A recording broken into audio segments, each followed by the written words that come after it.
In the fall of 1995, a specially picked crew of laborers gathered in Kodiak, Alaska.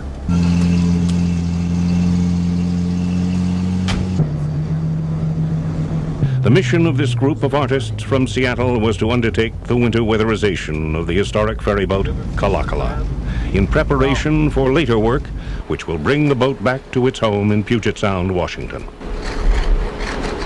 Much work needed to be done. Holes were patched, and the boat received several coats of paint to protect it from the elements. Crew members wired the boat for power. Old equipment was removed, and general cleanup went on day and night into the descending Alaskan winter.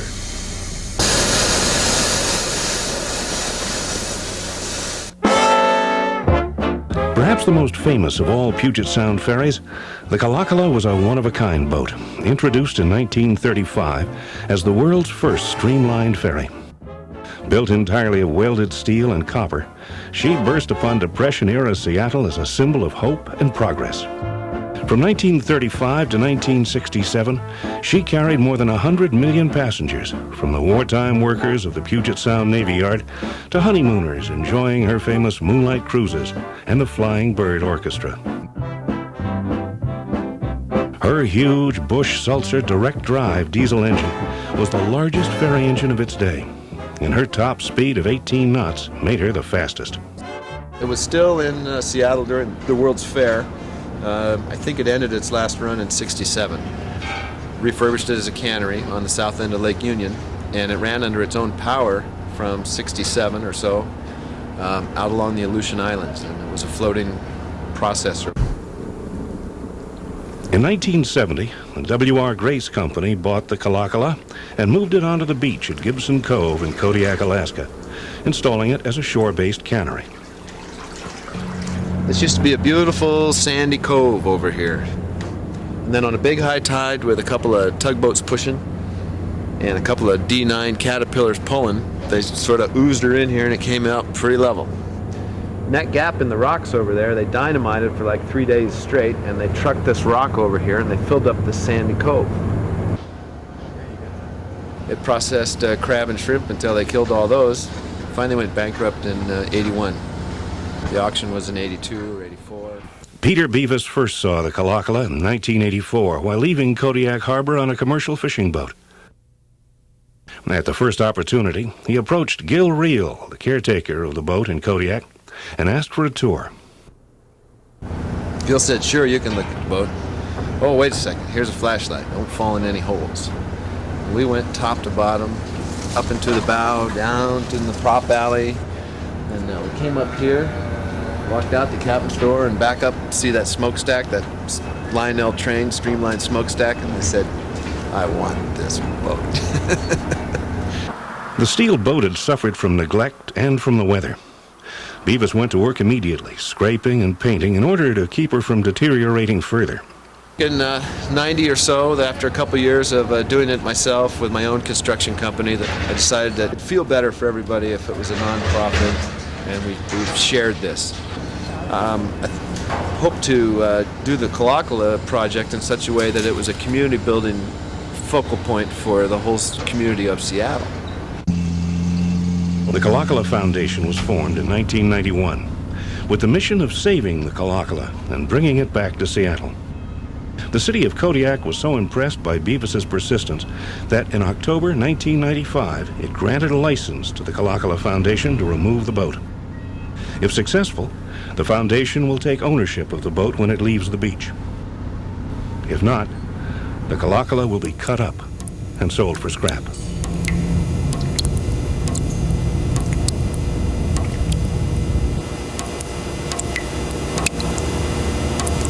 We'll dig trenches along both sides of the boats and get some big crab pumps that move, 40,000 gallons a minute, and build a river of water from the stern rolling forward. And since it's on sand, we'll be able to erode the sand underneath it and let the water do the work. Yeah, we'll get her turned sideways and head for the ocean. In late 1995, the Kalakala Foundation hired what Bevis calls the Kalakala Dream Team a group of highly skilled workers to assay problems and to begin the tasks necessary to refloat the boat. When I was here in August scraping the paint, I started thinking, yeah, Denny Fendrich, Denny Jensen, Jim Acord, Paul Lux. I know the people who know how to do this. We'll do it. Working out of crew quarters supervised by Quartermaster Christy Nordstrom in Kodiak, the team moved in to electrify and weatherize the boat. Special care is being taken to work safely and to minimize pollution and hazardous exposure. I'm taking these wires out and we're going to reuse them to power up the boat. And as you notice, that I'm moving really slow. This is a hazardous material area, and I'm not trying to stir up any dust in here, but it still stirs. Denny Fendrich, he's a sculptor and a ceramicist, bronze caster, and tremendous amount of energy, his great ability to focus his attention on the task at hand. Denny Jensen, he can bend metal. This flying bridge needs to be rebuilt on the starboard side here, and I can't think of anybody else in the world better than Denny Jensen to recurve this copper. Jay Gore, he's our Kodiak site supervisor. He can do everything. Fix, build, repair, move dirt. He's a stone carver. Jim Acord, he's an old Alaska hand. He's been invaluable with his Alaska experience and being the translator for the new guys who aren't from Alaska. Paul Lux, he's our shipwright. He knows wood. We've got beautiful teak railings around here. The teak doors are still here. The double horseshoe bar. Well, Paul Lux ought to build that. Special attention is being given to verifying authenticity and to preserving the boat's original features. I'm going to go up and look at the mast, which is laying up above the bridge deck. We're going to try to salvage the fittings and we'll make a new spruce mast. Right now I want to record all the information and take a look at the electrical fittings, talk to the people here, the electricians, and see if we can verify that they're original. I kind of think they are original, so we'll probably try to remove those, clean them, and make them serviceable.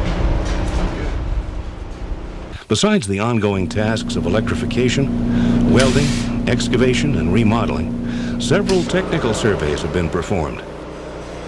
An industrial hygienist did an environmental survey and found little asbestos and no PCBs or other contamination, as had been feared.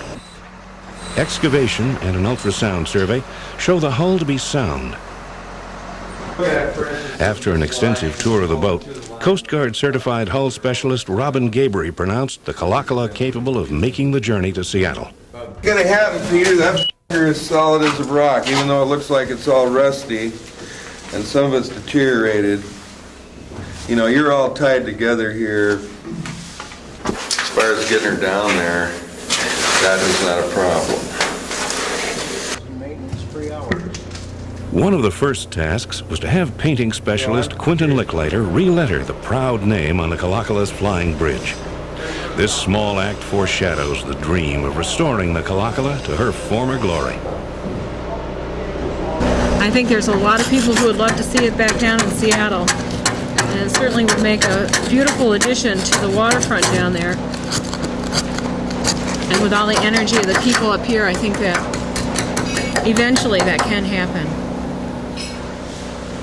So fondly remembered.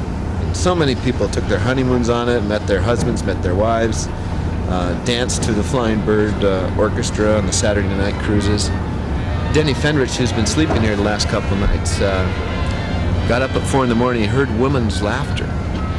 He went outside, looked all over, he went all through the boat, he still heard women laughing.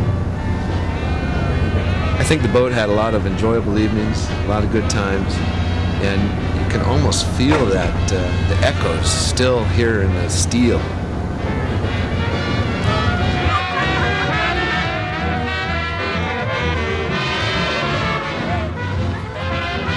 We've been working for 4 years to get her out of the sand and gravel bed in Gibson Cove, and now we're really starting to visualize her right back here on the water.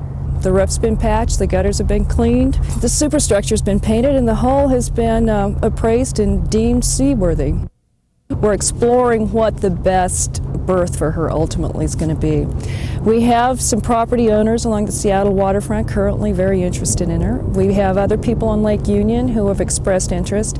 We're turning that information into details that will help us flesh out the boat into a destination point for Seattle to come to, with museums, with exhibition space, with possibly restaurants and hotels somewhere on the Seattle waterfront. There's historic vehicles interested, some vintage cars, fire truck people. We'd like to see the Puget Sound Maritime Historical Museum or Society have a place to exhibit some of their many artifacts that are now in storage. We believe that the Kalakala is the perfect tool to help people rally around, to be a catalyst to help us honor more of where we've been as we look towards the future. We're just on the cusp of the next century, and it's an important time to be thinking about what technology brought us here and what technology is going to bring us into the future. To date, the dedicated workers and friends of the Kalakala have made impressive progress toward their goal. These continuing efforts are uniting people in Kodiak, Seattle, and beyond. Because of its unique history and aesthetics, the Kalakala has focused the energies of many talented people working to float her free from her prison in Gibson Cove. The Kalakala Foundation will need the help of many others in meeting the expensive and daunting tasks ahead. Hopes and dreams of the future created the Kalakala in 1935. Along with respect for her past, they will save her today. There's no other boat in the world like this. People actually made it. They just did it. And we can all do that. The Kalakala is coming home. Shiver me timber, Kalakala. You hear that noise? Way down in the hole. You can hear the men singing way down in the hole. You wait, boys, we're bringing her home. Main's all set, and the yards all square. Say we're away, we're almost there. Men singing way down in the hole. Wait, boys, we're bringing her home. She's a good straight ship. She's run aground. And we're bringing her home. Back to Puget Sound. The men singing way down in the hole. Wait, boys, we're bringing her home. Shiver me timbers, do you hear that noise? Way down in the hold, you can hear the boys. Way down in the hold, you can hear the boys.